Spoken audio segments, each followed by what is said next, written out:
बिस्मिल्लाहिर्रहमानिर्रहीम। अस्सलामु अलैकुम।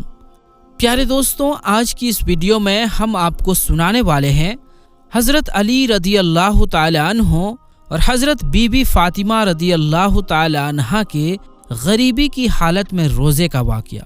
जी हाँ दोस्तों, इस वाक़ये को हज़रत इब्ने अब्बास रदी अल्लाह ताला अन्हो से नकल किया गया है। फरमाते हैं कि एक बार की बात है कि शहज़ादाए रसूल, नवासाए रसूल हज़रत इमाम हसन और हज़रत इमाम हुसैन रदी अल्लाह ताला अन्हो बीमार हो गए। रसूलुल्लाह सल्लल्लाहु अलैहि वसल्लम और बहुत से सहाबा इकराम उनकी इयादत के लिए तशरीफ़ ले गए, यानी उनको देखने के लिए गए। कुछ सहाबा इकराम ने हज़रत अली रदी अल्लाह ताला अन्हो को मशवरा दिया कि आप दोनों बच्चों की शिफा के लिए अल्लाह ताला से कोई नज़र मांगे, यानी मन्नत मान लें।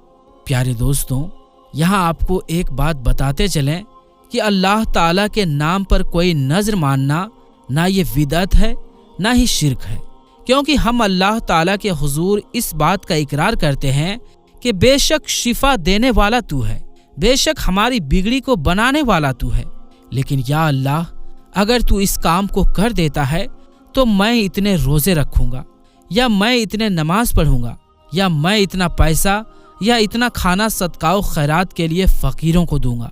यानी बंदा अपनी हैसियत के मुताबिक वो काम करता है। अब यहाँ पर हुजूर सल्लल्लाहु अलैहि वसल्लम के सहाबा इकराम ने जब मशवरा दिया तो हज़रत अली रदी अल्लाह ताला अन्हो और सैयदा फ़ातिमा तु ज़हरा रदी अल्लाह ताला अन्हा, जो कि पहले ही बहुत परेशान थी, तो उन्होंने ये सोच लिया कि वो रोज़े ज़रूर रखेंगे। उनकी खादिमा फ़िज़ा रदी अल्लाह ताला अन्हा ने भी उनके साथ ये नज़र मानी कि अगर अल्लाह ने इन दोनों बच्चों को शिफा अता फरमा दी और इस बीमारी से निजात मिल गई तो ये सब शुक्राने के तौर पर 3 दिन के रोज़े रखेंगे। यहाँ पर अहले बैत इकराम ने नज़र मान ली तो अल्लाह ताला कैसे उनकी बात को पूरा न करता। वो दोनों प्यारे बच्चे शिफायाब हो गए, यानी अल्लाह ताला ने उनको तंदुरुस्त कर दिया। अल्लाह ताला के फजल से दोनों ठीक हो गए। अब यहाँ पर जो नज़र मानी थी, यानी जो नियत की थी, उस नियत को भी पूरा करना था। पर एक बात थी कि ना तो घर में सहरी के लिए कुछ था, ना ही इफ्तार के लिए। फाके पर रोज़ा शुरू कर दी, यानी 1 गिलास पानी पीकर ही रोज़ा शुरू कर दी। सहरी तो हो गई, फजर की नमाज भी हो गई। नमाज पढ़ने के बाद सुबह सवेरे हज़रत अली रदी अल्लाह ताला अन्हो एक यहूदी के पास तशरीफ़ ले गए और कहा कि अगर तू कुछ ऊन धागा बनाने के लिए मजदूरी पर दे दे तो मोहम्मद सल्लल्लाहु अलैहि वसल्लम की बेटी इस काम को कर देगी, यानी शहजादी रसूल, पूरी कायनात की शहजादी इस काम को कर देंगी।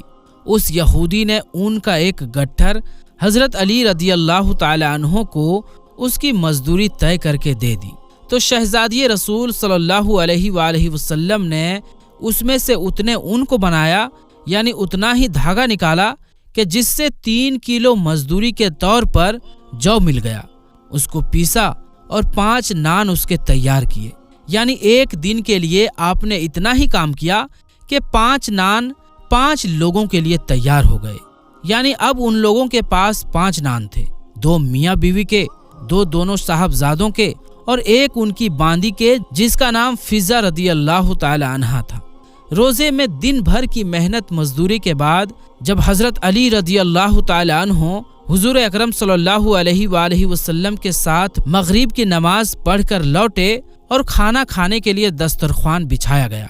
हज़रत अली रदी अल्लाह ताला अन्हो ने टुकड़ा तोड़ा ही था कि एक फ़कीर ने दरवाजे से आवाज़ दी, ऐ मोहम्मद सल्लल्लाहु अलैहि वसल्लम के घर वालों, ऐ अहले बैत इकराम, ऐ आले रसूल सल्लल्लाहु अलैहि वसल्लम, मैं एक फ़कीर मिस्कीन हूँ, मुझे खाना दो, अल्लाह आपको जन्नत के दस्तरख्वान से खाना खिलाएगा। हज़रत अली रदी अल्लाह ताला अन्हो ने हाथ रोक लिया। हज़रत फ़ातिमा तु ज़हरा रदी अल्लाह ताला अन्हा ने उनकी तरफ देखा। वो उनकी तरफ देखकर इशारों में कहने लगे, यानी मशवरा मांगने लगे कि क्या करें। उन्होंने फरमाया, ज़रूर दे दीजिए। जब यहाँ पर वालिदैन ये काम अंजाम दे रहे थे तो फिर हमारे नबी सल्लल्लाहु अलैहि वसल्लम के शहजादे, उनके नवासे कैसे पीछे रहते, जबकि वो खुद बच्चे और अभी बीमारी से उठे ही थे। उन्होंने कहा, हमारी भी रोटियां दे दें। जब 4 रोटियां जा रही थी तो 5वीं खातून कैसे पीछे रहती। बांदी ने भी अपनी रोटी दे दी, यानी वो सब रोटियां उस फकीर मिस्कीन को दे दी गई और घर वाले सब के सब भूख की हालत में रहे। उसी हाल में दूसरे दिन का रोजा शुरू कर दिया, यानी पानी से सहरी किया, पानी से इफ्तार हुआ। अब दूसरे दिन फजर की नमाज के बाद हजरत फातिमा तु ज़हरा रदियल्लाहु ताला अन्हा ने बाकी बचे हुए ऊन को बनाया और 3 किलो जौ का जो आटा था उसको लेकर पीसा और उसकी रोटियां पकाई। 5 रोटी पकी और मगरिब की नमाज के बाद जब खाने बैठे तो एक यतीम ने दरवाजे से सवाल किया और अपनी तन्हाई और फाके का इजहार किया कि आए अहले बैत इकराम, हज़रत मोहम्मद सल्लल्लाहु अलैहि वसल्लम के घर वालों, क्या इस फ़कीर साइल के लिए, इस यतीम के लिए खाने के लिए कुछ है? उन हजरात ने उस दिन की भी रोटियां उसके हवाले कर दी, यानी पहले हज़रत अली रदियल्लाहु ताला अन्हो ने रोटी दी, फिर सैयदा फातिमा तु ज़हरा रदियल्लाहु ताला अन्हा ने, फिर दोनों साहबजादों ने और फिर बांदी ने, यानी 5 के 5 रोटियां उस यतीम के हवाले कर दी गई और खुद पानी पीकर तीसरे दिन का रोज़ा शुरू कर दिया। फजर की नमाज के बाद हज़रत फातिमा तु ज़हरा रदियल्लाहु ताला अन्हा ने बाकी बचे हुए ऊन को बनाया और 3 किलो जौ का आटा जो था उसको लेकर पीसा, रोटियां पकाई और 5 रोटियां पकी। और मगरिब की नमाज के बाद जब खाने बैठे तो फिर एक कैदी ने आकर आवाज़ दी और अपनी सख्त हाजत परेशानी का इजहार किया कि हाय कोई मोहम्मद के घराने वाले जो मुझ जैसे कैदी को रोटी दे दे, मैं भूखा हूँ, कई दिन से मैंने खाना नहीं खाया। उन हजरात ने उस दिन की भी रोटियां उसको दे दी और खुद फाके से रहे, यानी 3 दिन उन्होंने पानी से ही रोज़ा खोला। इमाम अली रदियल्लाहु ताला अन्हो मगरिब की नमाज के बाद घर वापस आते, यानी पानी से ही रोज़ा खोल चुके होते हुजूर अकरम सल्लल्लाहु ताला अलैहि वसल्लम के साथ, और फिर घर आकर खाने के लिए जब बैठते तो वहाँ पर साइल फ़कीर आ जाता। पहला दिन एक मिस्कीन आया, दूसरे दिन यतीम आया, तीसरे दिन कैदी आया, लेकिन उन हजरात ने ये नहीं सोचा कि हम अपने लिए रख लें और इसको ना दें। जब वास्ता दिया गया, ऐ मोहम्मद के घराने वालों, ऐ अहले बैत इकराम, आपके पास से कोई भी खाली नहीं लौटा अब तक, और मुझे उम्मीद है कि मैं यहाँ पर आया हूँ और खाली पेट यहाँ से नहीं जाऊँगा, तो फिर कैसे उनके हलक से निवाला उतरता। उन्होंने सारी की सारी रोटियाँ तीनों दिन उन्हें दे दी और ख़ुद उन्होंने फाका किया और अपने ज़बान से शिकवा नहीं किया कि ऐ अल्लाह, तूने हमें भूखा रखा, या अल्लाह ये तूने क्या गज़ब कर दिया, अस्तग़फिरुल्लाह नऊज़ बिल्लाह। बल्कि उसी फाके की हालत में इबादत भी करते रहे, तिलावत कुरान पाक भी करते रहे, लेकिन उफ तक नहीं किया। चौथे दिन सुबह तो रोज़ा नहीं था, लेकिन खाने को घर में कुछ भी नहीं था, ऊन भी ख़त्म हो चुका था। अब क्या करते? हज़रत अली रदियल्लाहु ताला अन्हो दोनों साहबजादों को गोद में लेकर हुजूर अकरम सल्लल्लाहु अलैहि वसल्लम की खिदमत में हाजिर हुए। भूख और कमज़ोरी की वजह से चलना भी मुश्किल हो रहा था, तो हुजूर सल्लल्लाहु अलैहि वसल्लम ने देखा कि भूख की शिद्दत से तीनों बाप बेटों का बुरा हाल है।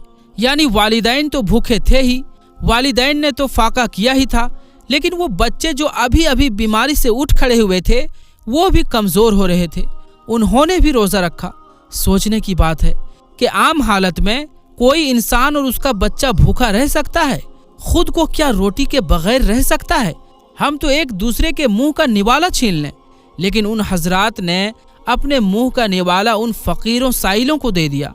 प्यारे नबी सल्लल्लाहु अलैहि वसल्लम ने जो हाल देखा तो आपने कहा, अगर आप तीनों का ये हाल है तो मैं आपके साथ चलता हूँ, मेरी बेटी कैसी होगी?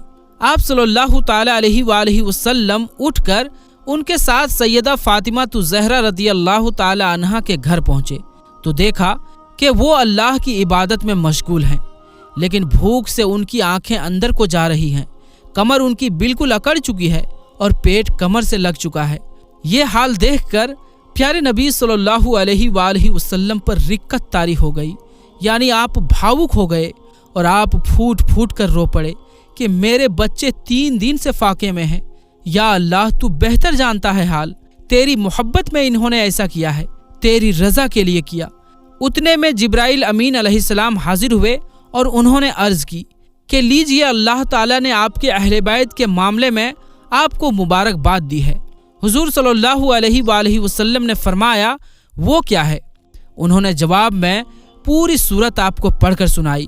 سورہ دہر کی آیت نمبر 31 ہے، جس کا ترجمہ ہے اور وہ اللہ کی محبت میں مسکین اور یتیم اور قیدی کو کھانا کھلاتے ہیں۔ اس آیت کا ایک معنی یہ ہے کہ اللہ تعالیٰ کے نیک بندے ایسی حالت میں بھی مسکین، یتیم اور قیدی کو کھانا کھلاتے ہیں جبکہ خود انہیں کھانے کی حاجت اور خواہش ہوتی ہے، اور دوسرے معنی یہ ہے کہ اللہ تعالیٰ کے نیک بندے مسکین، یتیم اور قیدی کو اللہ تعالیٰ کی محبت میں اور اس کی رضا اور اس کی خوشی حاصل کرنے کے لیے کھانا کھلاتے ہیں۔ یہ ہے وہ سیدۃ النساء کہ جن کی تربیت میں حسنین کریمین ہیں، کہ جن کے ساتھ ان کے شوہر ہیں، کہ جن کے ساتھ ان کی کنیز ہیں، اور ہر کوئی اللہ کی محبت میں خود کو قربان کیے جا رہا ہے۔ حضور نبی کریم صلی اللہ تعالی علیہ وآلہ وسلم نے ارشاد فرمایا، اللہ تعالیٰ کی حمد و ثنا اور واعظ و نصیحت کی بات کہ اے لوگوں، میں تو بس ایک بشر ہوں، یعنی عبد البشر۔ ان قریب میرے رب کا پیغام لانے والا فرشتہ یعنی فرشتہ اجل میرے پاس آئے گا اور میں اسے لبیک کہوں گا۔ میں تم میں دو عظیم یعنی بڑی چیزیں چھوڑے جا رہا ہوں۔ ان میں سے پہلی اللہ تعالیٰ کی کتاب ہے جس میں ہدایت اور نور ہے۔ اللہ تعالیٰ کی کتاب پر عمل کرو اور اسے مضبوطی سے تھام لو۔ پھر آپ صلی اللہ علیہ وآلہ وسلم نے کتاب اللہ کی تعلیمات پر عمل کرنے کی صلاح دی اور اس کی طرف راغب کیا۔ پھر فرمایا، اور دوسرے میرے اہل بیت ہیں۔ میں تمہیں اپنے اہل بیت کے متعلق اللہ کی یاد دلاتا ہوں۔ میں تمہیں اپنے اہل بیت کے متعلق اللہ کی یاد دلاتا ہوں۔ میں تمہیں اپنے اہل بیت کے متعلق اللہ کی یاد دلاتا ہوں۔ باحوالہ مسلم شریف۔ حضور نبی کریم صلی اللہ تعالی علیہ وآلہ وسلم کے اس دنیا سے پردہ فرمانے کے بعد آپ اکثر بیمار رہنے لگیں اور بالآخر 3 رمضان المبارک کو اپنے خالق حقیقی سے جا ملی۔ حضرت سیدنا ابو بکر صدیق رضی اللہ تعالی عنہ نے آپ کا جنازہ پڑھایا اور رات کو جنت البقیع میں دفن کی گئی۔ اور ساتھیوں، کیا شان بیان کی جائے کہ آپ کی شان کے لیے تو خود قرآن پاک کی آیتیں اتری ہیں۔ بہت سمجھدار، مہربان، نواز، شرم و حیا کا پے کر صبر و توکل آپ کے اندر اتنا زیادہ کہ لوگ آپ کی مثال دیا کرتے۔ زہد و قناعت اور سب سے بڑی بات اللہ تعالیٰ کی ذات کی محبت اپنے اندر۔ ہر کام ہمارے نبی صلی اللہ علیہ وآلہ وسلم کے پورے گھرانے نے اللہ تعالیٰ کی رضا کے لیے کیا، کیونکہ ان کا اٹھنا، ان کا بیٹھنا، ان کا سونا، ان کا جاگنا، ان کا کوئی بھی کام بس کیول اور کیول اللہ تعالیٰ کی محبت میں ہوتا۔ سبحان اللہ۔ تو پیارے دوستوں، آج کی اس ویڈیو میں بس اتنا ہی۔ یہ ویڈیو آپ کو کیسی لگی ہمیں کمنٹ میں ضرور بتائیں، اور اس ویڈیو کو لائک کریں اور اپنے دوستوں، رشتہ داروں کے پاس ضرور سے ضرور اس ویڈیو کو شیئر کر دیں۔ اور دوستوں، اگر آپ نے ابھی تک ہمارے یوٹیوب چینل عالمی جنکشن کو سبسکرائب نہیں کیا ہے تو ہمارے چینل کو سبسکرائب بھی کر لیں۔ تو دوستوں، انشاءاللہ ملیں گے پھر کسی نئی ویڈیو کے ساتھ۔ تب تک کے لیے السلام علیکم، اللہ حافظ۔